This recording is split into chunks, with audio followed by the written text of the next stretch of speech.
Yes, I still drive. I think it gives me some independence.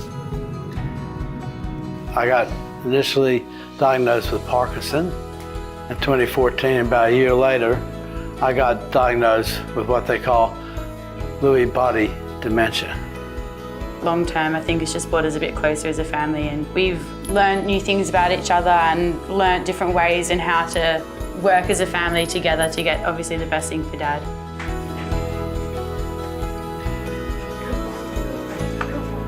I think as a family, the best thing that's helped us is setting up a line of communication. Like finding the balance between Dad having his own autonomy and independence versus safety concerns and mine and Mum's personal concerns, because obviously we just want his best well-being, and including him in any discussions. Because if we're having discussions about Dad and what our concerns is, he has every right to be involved in it as much as he can. Because of the cognitive issue, you could panic if something happens on the road. It was felt that best I get an automatic, get a smaller car. One's easy to drive, you feel comfortable in, but I stay around areas where I feel safe with. And only drives during the day. During the day, I try to avoid the traffic jams. And if there's sections I know that I don't like to drive, I just go another way.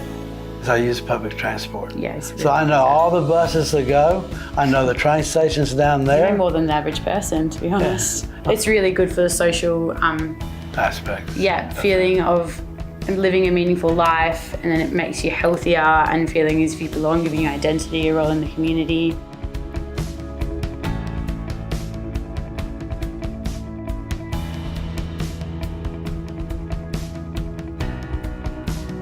Do you have plans for maybe needing to give up driving one day? That's an order. Yeah, well... No, I'll go ahead. I was going to... Sorry. Well, Mum and I and Dad have all discussed it, and we've come to a compromise. That's a very difficult conversation for some families to have. It was difficult for us as well.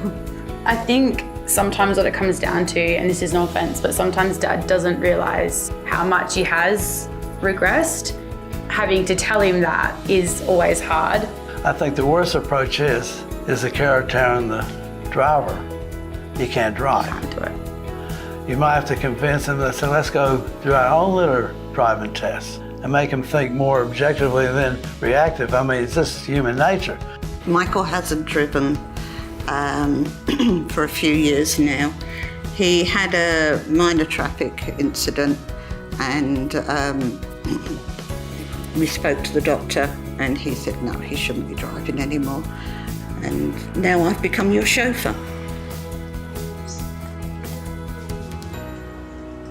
It's a very hard conversation, and I think there may be nicer ways of doing it rather than have someone turn up at your door and take your licence away, which some people I know have had happen. Maybe there's a gentler approach, and it's a discussion with someone rather than just right now you can no longer drive.